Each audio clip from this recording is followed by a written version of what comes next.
Um estudo demonstrou que existe um risco de termos terremotos fortes no Brasil. Então, é isso que eu vou falar aqui hoje, e se você gosta desse tipo de vídeo, já peço a você o like. Então, vem comigo que eu vou lhe contar. Bom, pessoal, exatamente o que você ouviu: terremotos fortes no Brasil. Mas não se engane, nós já tivemos terremotos fortes aqui. E o mais forte deles, tá? Foi um de 6,6 lá na Amazônia.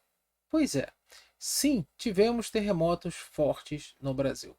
Mas isso não é uma coisa tão corriqueira. E esse estudo levantou uma probabilidade de 10% aproximadamente de termos terremotos entre 5,5 e 6,2 na região nordeste do Brasil. E é isso que nós vamos falar aqui hoje. Então, bom, vamos comentar rapidamente esse estudo porque é algo que está deixando as pessoas nervosas, tensas, porque quando se fala de terremoto e tsunami, já viu, né? Então, vamos lá. Aí, ó, o estudo foi esse publicado agora em 2024, que fala exatamente o seguinte, né? Tá aqui o estudo e ele diz da probabilidade estatística, né? Ou seja, da estimativa de termos terremotos, tá? Ou seja, sísmico, atividade sísmica no Nordeste do Brasil. Então é estimativa probabilística do componente da fonte de risco de sismo no Brasil, onde que ele faz uma análise muito boa, tá?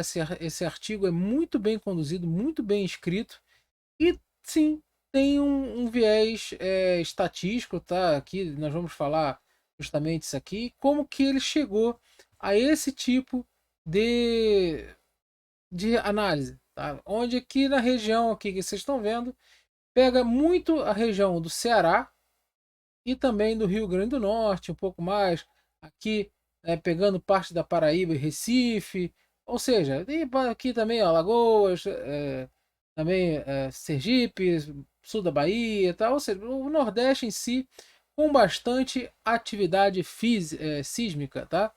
E o Nordeste do Brasil é sim o local no Brasil onde temos a maior atividade sísmica. Vamos entender o seguinte, né? Lembrando que o terremoto registrado no Brasil, o maior foi de 6,6 na região da Amazônia, né? Na verdade, foi lá em Tarauacá, né? Tarauacá, eita ferro, no Acre, exatamente lá nesse local, né? Não me peçam para falar de novo. Bom, acontece que apesar dessa quantidade de terremotos aqui, tá, de magnitude 5 e tal, ó, mas aqui no Acre tivemos terremotos mais fortes, já tivemos terremotos também aqui no Oceano, ou seja, tem uma lista tremenda de terremotos aqui no Brasil. E o Nordeste, tá? O maior já registrado foi de 5,2 lá no Ceará. Tá? Então, esse estudo, tá, aqui nós estamos falando de um registro recente, tá?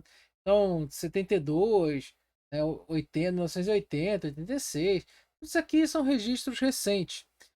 Mas existe, né, nesse estudo, ele fala da probabilidade de terremotos mais fortes no Nordeste. Então vamos lá, existe o seguinte, que tsunamis e terremotos devastadores, eles são incomuns no Brasil, tá? São muito incomuns, mas não são impossíveis, tá? Que fique isso bem claro. O fato de ser incomum não quer dizer que seja impossível acontecer. E nós estamos incluindo isso no Nordeste. Apesar disso, né, os maiores terremotos já registrados no estado brasileiro, no Brasil, foi esse de 6,6 lá na Amazônia. Teve outro também em 1955 de 6,2. Teve outro também em Vitória, se eu não me engano, foi 6,1. Outro de 5, tá? E por aí vai. Não foram terremotos daquelas magnitudes 7, 8, né? E como foi aquele do Chile lá de 9,5 que devastou lá o país. Bom, mas agora o Nordeste, ele é a região no Brasil de atividade sísmica tremenda. é a região de maior atividade sísmica. E isso tem a ver com isso aqui, ó. A alta sismicidade no Nordeste, ela pode ser explicado em parte pelas forças tectônicas que atuam neste momento. Nesse momento, aqui, na placa sul-americana, essa que está em destaque.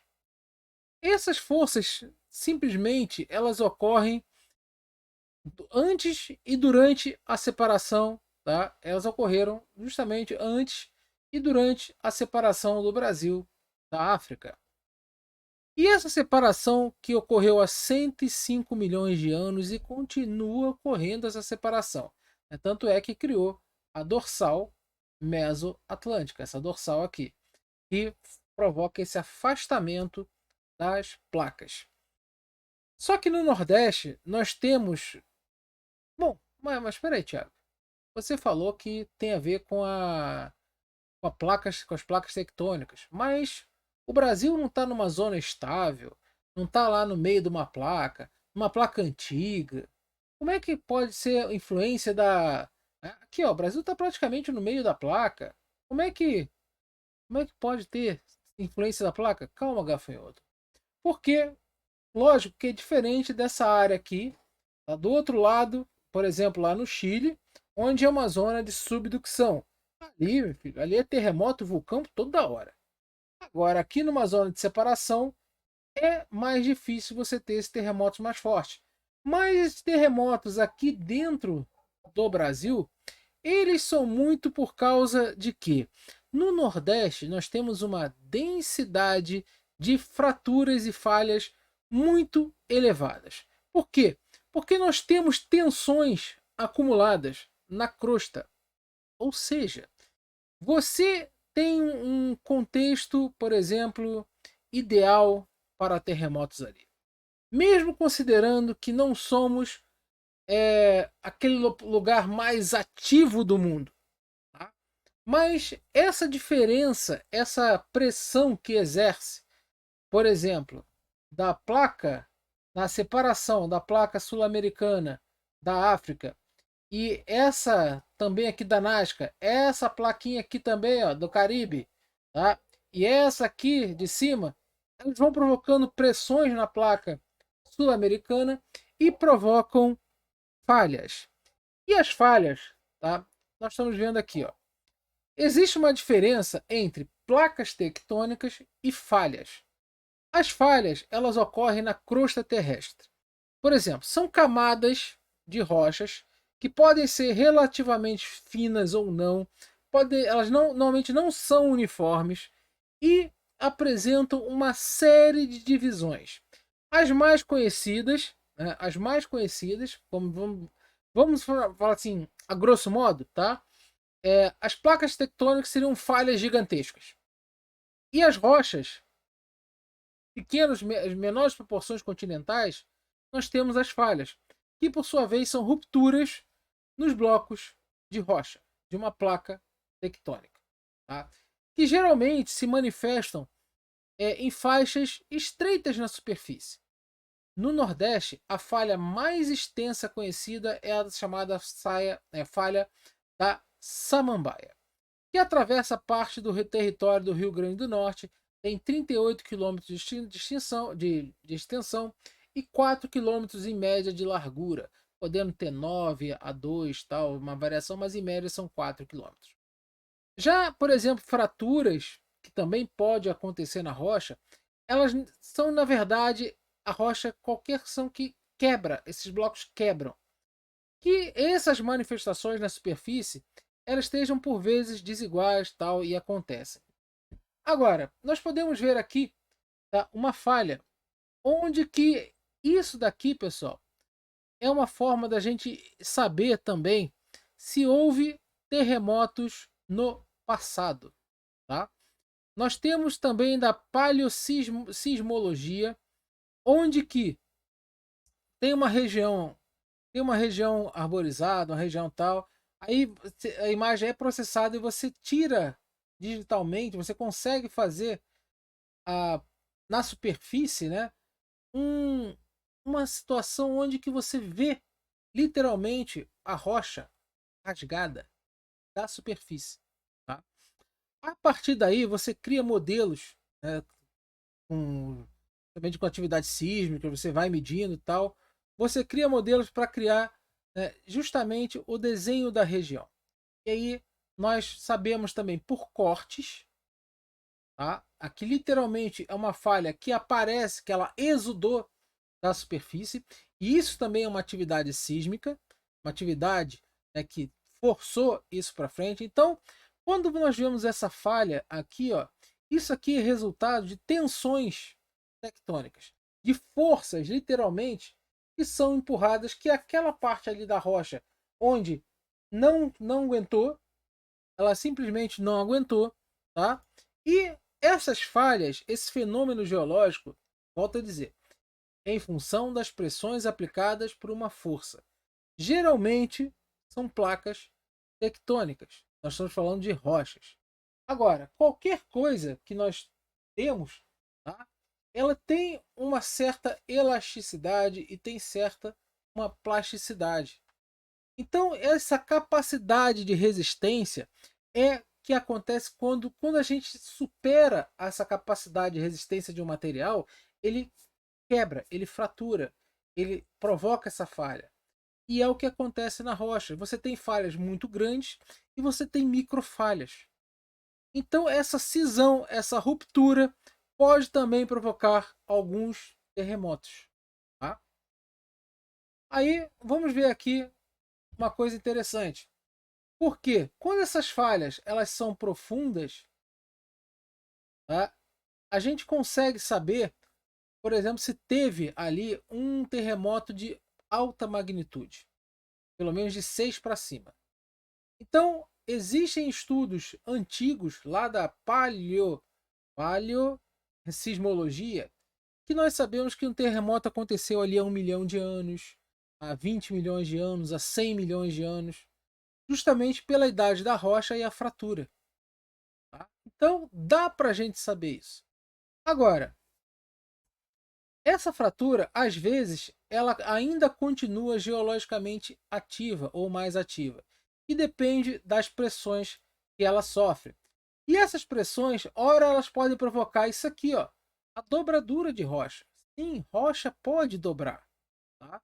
E essa dobradura, por exemplo, isso aqui é do vale lá na Namíbia, ou seja, você tem solos, diferente compactação, diferentes tipos de rochas, que sofreu pressões tectônicas que foram provocando microfraturas, foram provocando fraturas que acabou o quê? Consolidando a rocha dobrada. E isso aí não foi um evento único e rápido. Tá? Não é um evento único de solidificação, não é um evento único de uma pancada só. Isso aí é aos poucos, lenta, gradual e sucessivamente que você faz isso. Não é numa pancada só. Nós temos vários exemplos disso no mundo. Tá? Por exemplo, esse monte aqui, ó, olha essa rocha aqui dobrada. Tá? Também são tensões extremamente fortes que foram capazes de criar essas cordilheiras, esse conjunto de montanhas aqui, ó. Tudo isso é o quê? Essas dobras. E essa aqui então é fantástico, né? As dobras lá na Grécia, né? Olha só que coisa louca. Tá? Então, cada tipo de solo, cada solo tem sua plasticidade, cada solo tem sua resistência e cada solo funciona de uma maneira. E aqui, ó, nós podemos ver que aqui tem uma falhazinha, aqui tem outra falha, falha, ou seja, aqui tem as fraturazinhas. E cada fratura dessa, se for num bloco grande de solo, cada fratura, cada negócio desse é um terremoto, é um tremor.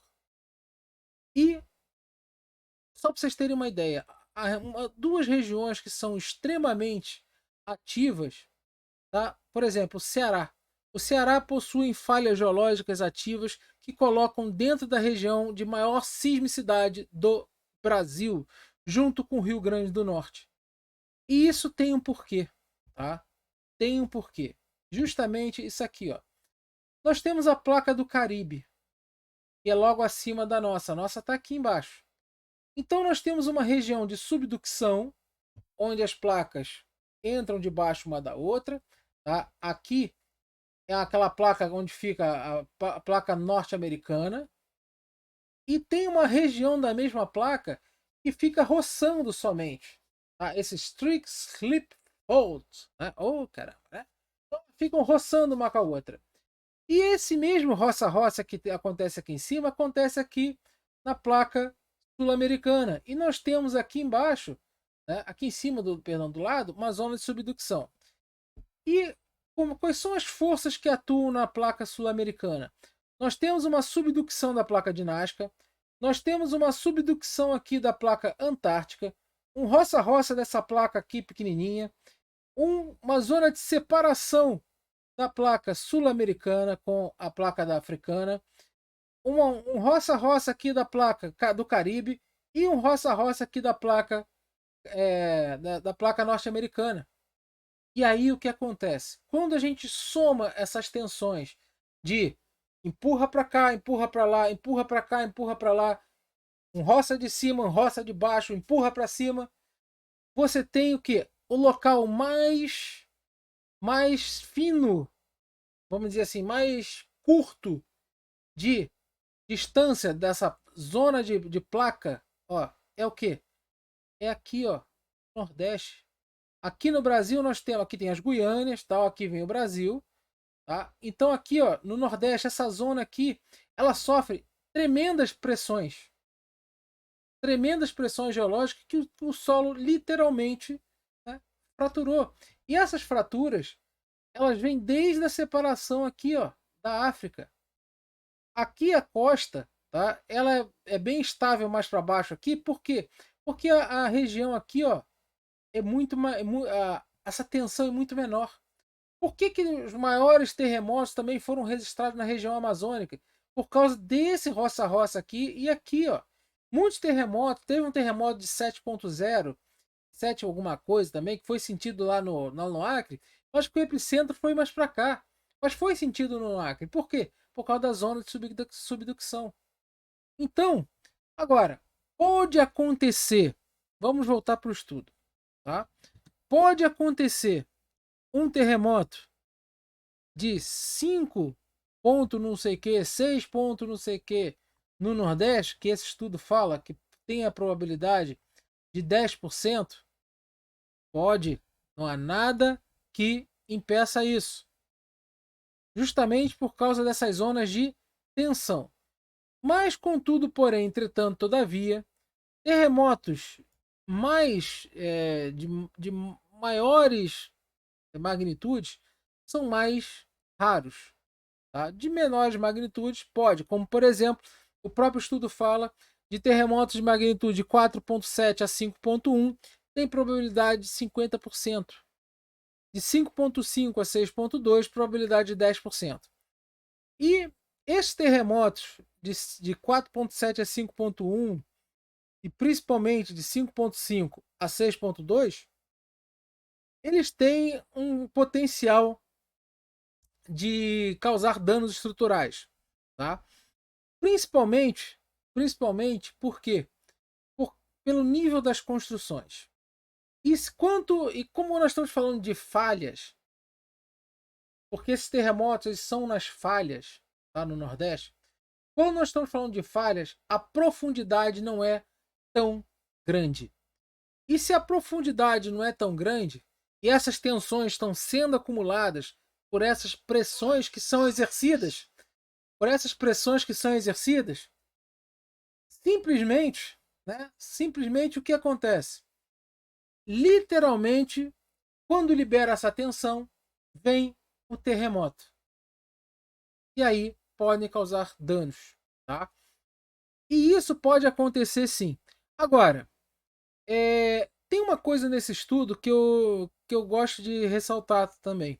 Que ele diz o seguinte: os períodos médios de retornos dentro de nossas zonas sísmicas são significativamente mais curtos que a recorrência média baseada nos paleoregistros de uma falha próxima.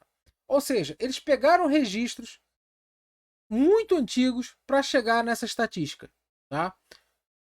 E uma outra coisa que eles falam: que pode ser genuíno esse risco, mas também pode ser devido a estimativas imprecisas do período de retorno.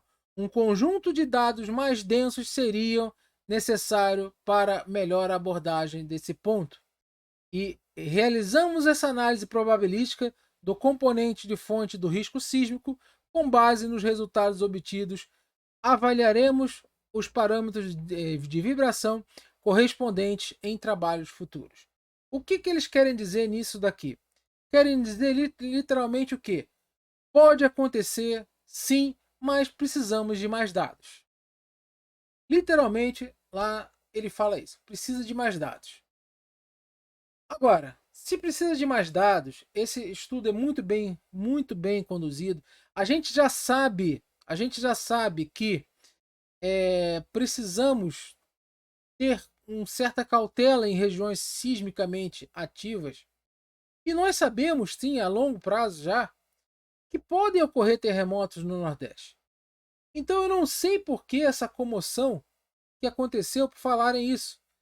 Somente de pessoas que querem assustar, de ganhar likes com bobagens, falarem que isso daí pode causar tsunami, que não sei o que. Gente, esses terremotos, tá? Esses terremotos que estão falando lá no Nordeste, tá? Lá no Nordeste, vou até voltar aqui para vocês. Primeiro que terremoto de 6, tá? De 6 não causa tsunami. Terremoto de 6 não causa tsunami. Tá? E se tiver terremotos aqui, ó, as zonas geologicamente mais ativas aqui são no continente. Terremotos para causarem tsunami, eles têm que ser muito, mas muito à beira-mar e acima de 7. Acima de 7,5. E mesmo assim não é garantido, porque depende da profundidade. Mesmo assim não é garantido. Tá? Então, por favor, parem de ficar com essa histeria, parem de ficar com isso, porque não tem motivo. Terremoto acontece, vai acontecer, tá? A gente não tem como prever. Não sabemos nem se esses 10% são uma medida realmente que vão acontecer. O que sabemos é que, infelizmente, a estrutura das construções que são mais, vamos dizer assim, mais simples, podem sofrer rachaduras, podem sofrer abalos com terremoto de 4 a 5, dependendo da profundidade, principalmente nessas falhas. Agora, terremotos mais que acumularam muita energia dessa tensão, como um terremoto de 6, 6,6, 6,5 tal, nessas falhas, tá? E, por exemplo, lá na Amazônia, foi um terremoto de 6,6, mas foi um terremoto de 600 metros, 600 quilômetros de profundidade, não foi na crosta, veio por baixo, muito abaixo.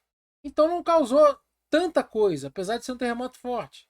Agora, um sismo de 6,6 numa falha, tá? Que eles botaram isso como limitador do estudo pela paleosismologia local, tá? Então um terremoto desse numa falha pode sim causar danos catastróficos, mas é muito mais difícil de acontecer. Ok? Ficou entendido? Então é isso aí. Então, gostou? Larga o dedo no like e dá uma olhada lá no plano de membros e você pode pedir um vídeo, inclusive com mais assuntos desse tipo. Beleza? Espero que tenha ficado entendido. Um forte abraço a todos. Até a próxima.